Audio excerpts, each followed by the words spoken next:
अभी आजकल का अगर हम समय देखेंगे, बिल्कुल लो हाइट में जो काफ़ी ज़्यादा है, वहाँ तो ऑलमोस्ट हाफ इंच ग्रीन भी क्रॉस कर चुकी है कई जगह। तो जो हाइट है या मिडल है, कई जगह पे अभी सिल्वर टिप और ग्रीन टिप के आसपास है। तो बहुत सारे लोगों का था कि भाई अभी क्या स्प्रे करनी चाहिए। तो सबसे जो महत्वपूर्ण स्प्रे रहती है इस वक्त, वो तो रहती है हमारी एचएमओ की। अ, मगर यहाँ पर हम लोग, आप और हम सभी लोग एक गलती करते हैं कि हम ज़रूरी समझते हैं उसमें इंसेक्टिसाइड डालना। आप लोगों को ये ज्ञान होना चाहिए कि जो टीएसओ या एचएमओ है हमारा, वो ऑलरेडी ही इंसेक्ट का काम करता है। वो दम घोट के मारता है और उसकी फिल्म पूरी चढ़नी चाहिए, पूरे अच्छी तरीके से कवर कीजिएगा अपने पौधे को।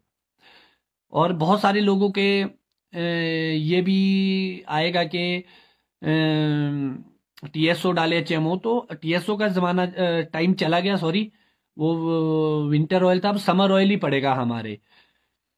तो टीएसओ आप करें, सिर्फ आप इंसेक्टिसाइड सिर्फ एक शर्त पर डाल सकते हैं कि आपके पास अगर वुलिया फीड काफ़ी है, बगीचे में अभी भी दिख रहा है, तभी आप इसमें क्लोरोफोरिफॉस की 400 ml 200 लीटर पानी के हिसाब से स्प्रे कीजिए। अदरवाइज आपको डालने की कोई भी आवश्यकता नहीं है, बिल्कुल भी नहीं है। दूसरा, कि जो सिल्वर टिप और ग्रीन टिप के आसपास है, वहां कौन सी ऐसी फंगेसाइड करे। तो मेरी जो अपनी रिकमेंडेशन रहेगी, जो बहुत ही बढ़िया और सस्ता रहेगा, वो है हमारा सल्फर। जो सल्फर आता है उसको आप 600 ग्राम 200 लीटर पानी के हिसाब से अपने बगीचों में स्प्रे कर सकते हैं। चाहे वो स्कैब है, चाहे काफी हद तक माइट को भी कंट्रोल करता है वो, और दूसरी अन्य जो भी फंगस होगी पौधे में कहीं भी, तो वो भी पूरी कवर हो जाएगी। तो आप यहाँ पर स्प्रे की सल्फर की स्प्रे कर सकते हैं, पियर में भी और सेब में भी। और दूसरा एक बड़ा क्वेश्चन जो आजकल लोग काफी परेशान हो जाते हैं, वो आता है कि इसके बाद हम नेक्स्ट स्प्रे क्या करें। टी एचएमओ होगी हमारी, ये चीजें होगी, उसके बाद क्या करें। तो बागवान साथियों, जैसे कि आपको पता ही होगा, मैं एक रिकमेंडेशन देता हूं हमेशा, और शायद आज तक वो किसी ने, बहुत सारी ऐसी रिकमेंडेशन होती है मेरी जो ना शायद डिपार्टमेंट मानता है, ना यूनिवर्सिटी मानती है, ना कुछ मतलब शेड्यूल के अनुसार भी आपके साथ वो नहीं चलती है। तो वो बेसिकली हमारा एक्सपीरियंस होता है, प्रैक्टिकली जो हम आपसे साझा करते हैं। तो उसी कड़ी में एक स्प्रे में बोलता हूं कि जब आपका लगभग 5% के करीब या उससे पहले, लगभग पिंक बर्ड जब कंप्लीट आ जाते हैं आपके बगीचों में, तो एक स्प्रे के लिए मैं हमेशा बोलता हूं, वो होती है 1261 नाइट्रेट फॉस्फोरस।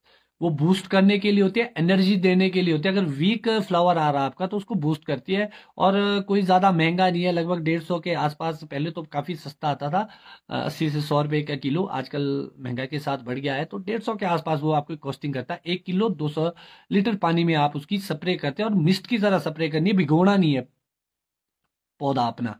सिर्फ टीएसओ के लिए भिगोना है अच्छे से, सल्फर के लिए आप अच्छे से भिगो सकते हैं, मगर इसके बाद की जो स्प्रे होगी उसमें आपको पूरा पौधा भिगोने की जरूरत नहीं है।